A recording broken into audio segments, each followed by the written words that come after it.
Knowing God verbally is the first stage that comes to a newly recruited believer. He just hears about God and they tell him stories how God operates, and he says, okay, now I think I know your God. The second stage of knowing, which is scriptural knowing, is a system that is brought about that helps people to know God based on what they have read through the scriptures. What you read is better than what you hear.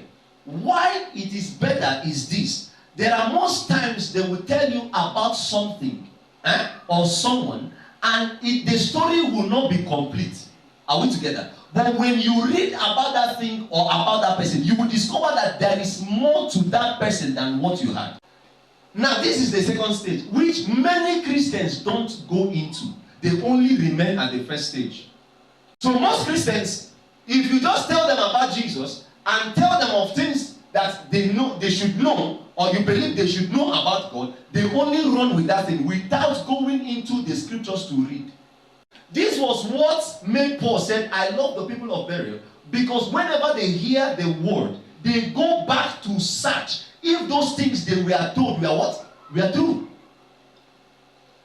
But the kind of Christians we are having today are Christians that if you tell them about God, they will just believe and sit back at home. The only thing they know how to do is our Papa said. They will not go and search out those things by themselves.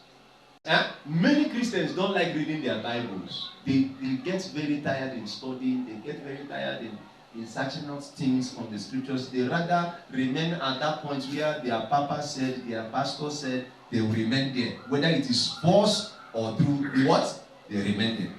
There were so many stories they told us that happened in the Bible which were not actually accurate. It was when we read the scriptures by ourselves that we discovered that those stories were not accurate.